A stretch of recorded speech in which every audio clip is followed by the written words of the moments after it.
Devil से शादी chapter 8 Rajveer को हलवा खाना। इधर सब लोग ब्रेकफास्ट करके हॉल में बैठकर बात कर ही रहे थे कि तभी इश्की हलवा लेकर आ गई और उसने सब लोगों को हलवा सर्व कर दिया। सबको हलवा देने के बाद इश्की रुककर उनके रिस्पॉन्स का वेट करने लगी, लेकिन जैसे ही सभी ने पहला निवाला खाया सबकी आंखें हैरानी से बड़ी हो गई। हलवा खाते हुए मीशा ने मन ही मन में खुद से कहा, मैंने तो ठीक से चीनी डाली थी, फिर ये हलवा चाशनी कैसे बन गया? कहीं बाद में इश्की ने भी तो इसमें चीनी डाल नहीं दी। मीशा बेटा चुप ही रहना और इश्की को मत बताना कि तूने चीनी डाली थी, नहीं तो ये तुझे जिंदा नहीं छोड़ेगी। वही कोमल ने भी सोचते हुए कहा, अरे ये क्या हो गया? लगता है इश्की ने भी चीनी डाल दी थी, लेकिन फिर भी ये इतना ज़्यादा मीठा कैसे हो गया? वही बाकी लोगों को समझ ही नहीं आ रहा था कि वो कैसे रिएक्ट करी। तभी उनके कान में इश्की की आवाज़ सुनाई दी, क्या हुआ? आप लोगों ने बताया नहीं कि हलवा कैसे बना है? मैंने पहली बार कुछ बनाया है। तभी अर्नव ने कहा, हलवा बहुत अच्छा बना है बेटा। इश्की ने खुश होते हुए पूछा, सच में? इस पर दादी हामी भरते हुए बोली, हाँ सच में हलवा बहुत अच्छा बना है। ये सुनते ही इश्की ने जल्दी से हलवे की एक कटोरी की तरफ बढ़ते हुए कहा, ठीक है तो अब मैं इसे टेस्ट करके देखती हूँ। जैसे ही इश्की ने ये कहा सभी घर वाले एक साथ चिल्लाते हुए बोले, नहीं, और इश्की शॉक्ड होकर सभी को देखने लगी। तभी रूही बोली, अरे इश्की तुम अब भी कैसे खा सकती हो? ये सुन इश्की ने ना समझे में रूही को देखकर पूछा, मैं अभी क्यों नहीं खा सकती दी?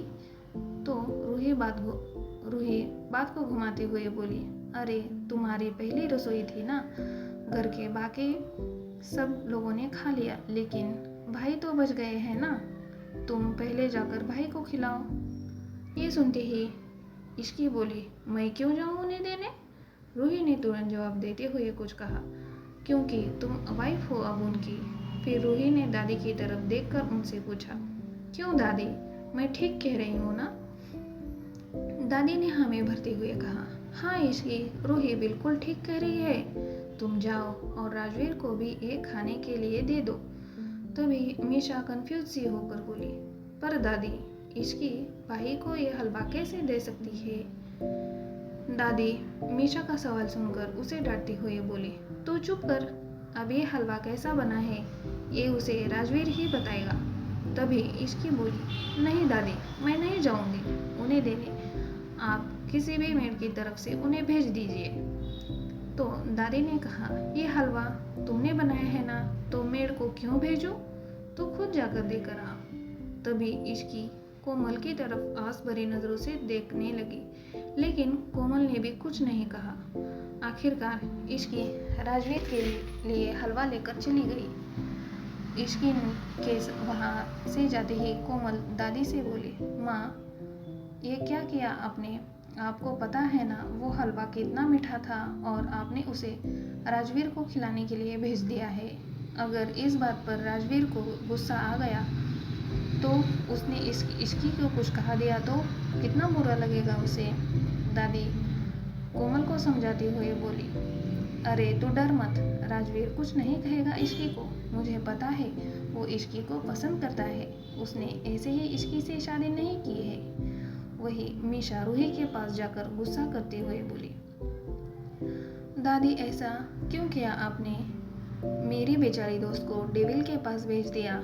तो रूही कंफ्यूज सी होते हुए बोली, मुझे और कुछ नहीं समझ आया मिशी, मैं तो बस इश्की को वो हलवा खाने से रोकना चाहती थी, इसलिए मैंने उसे भाई के पास भेज दिया। ये कहते ही रूही कोमल की तरफ देखने लगी और बोली, माँ आपने उसे अच्छे से हलवा बनाना नहीं सिखाया था क्या, जो उसने हलवे को चाशनी बना दिया?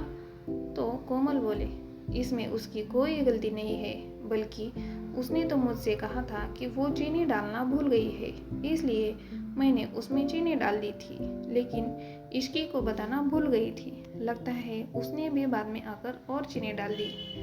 ये सुनते ही मीशा ने अपने मन में कहा, हद है, मतलब हम तीनों ने ही हलवे में चीनी डाल दी थी, ऐसे में तो चाशनी बनना ही था ना।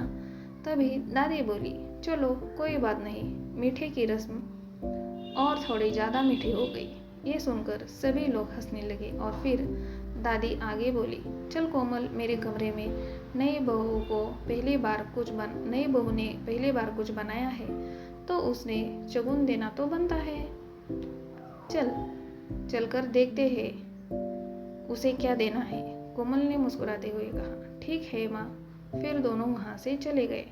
दूसरी तरफ राजवीर सोफे पर बैठकर अपना काम कर रहा था। तभी इश्की रूम में आई और धीमे कदमों से चलकर राजवीर के पीछे खड़ी हो गई।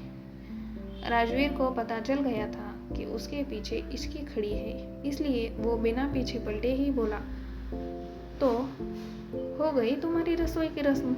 इश्की राजवीर की आवाज़ सुनकर थोड़ी डर गई और फिर जल्दी से बोलने लगी, हाँ हो गई है, और ये हलवा आपके लिए दादी ने आपको देने के लिए कहा था। राजवीर ने तुरंत कहा, तो मेरे पीछे क्यों खड़ी हो, सामने आकर दो। इश्की ने आगे आकर राजवीर को हलवा दिया और वहाँ से जाने लगी। तभी राजवीर बोला, अब जा कहाँ रही हो। इश्की घबराती हुई बोली, मीशा के पास। राजवीर बिना किसी एक्सप्रेशन के बोला, थोड़ी देर यही रुको। इश्की को ये सुनकर कुछ समझ नहीं आया कि वो क्या करे, तो वो एक बार फिर से जाने लगी और तभी राजवीर ने उसका हाथ पकड़कर अपने बगल में बैठा लिया और हलवा खाने लगा। जैसे ही उसने पहला निवाला खाया, वैसे ही उसके मुंह में चाशनी का स्वाद भर गया, जो इतना मीठा था कि राजवीर को अपने मुंह में चाशनी घुलती हुई महसूस हो रही थी। तभी राजवीर ने हलवा खाते ही इश्की की तरफ देखकर पूछा, ये तुमने बनाया है। इश्की ने हाँ में गर्दन हिला दी। तो राजवीर ने पूछा, तुमने इसे टेस्ट किया। ये सुन इश्की ने ना में सर हिला दिया और फिर थोड़ी हिम्मत करके पूछा, कैसा बना है। तो राजवीर सीरियस टोन में बोला, तुम खुद ही टेस्ट कर लो। ये कहते हुए राजवीर ने अपने हाथों से इश्की को एक निवाला खिला दिया। जैसे ही इश्की ने उसे खाया, वो तुरंत पानी पीने लगी और बोली, ये कितना ज़्यादा मीठा है। राजवीर प्यार से इश्की की आंखों में देखते हुए बोला, हाँ कुछ ज़्यादा ही मीठा है। ये कहते ही राजवीर फिर से हलवा खाने लगा। उसे ऐसा करते देख इश्की ने उसे रोकते हुए कहा, अरे आप इसे क्यों खा रहे हैं, ये बहुत ज़्यादा मीठा है। इश्की की बात सुनकर राजवीर ने उसकी तरफ देखा और फिर प्यार से कहा, क्या हुआ, बनाया तो तुमने ही है ना, इतनी काफ़ी है मेरे लिए। ये कहते हुए राजवीर ने कुछ ही मिनटों में पूरा हलवा खा लिया। क्या पहली रसोई की ये रस्म ले आएगी इश्की और राजवीर के एक दूसरे के करीब।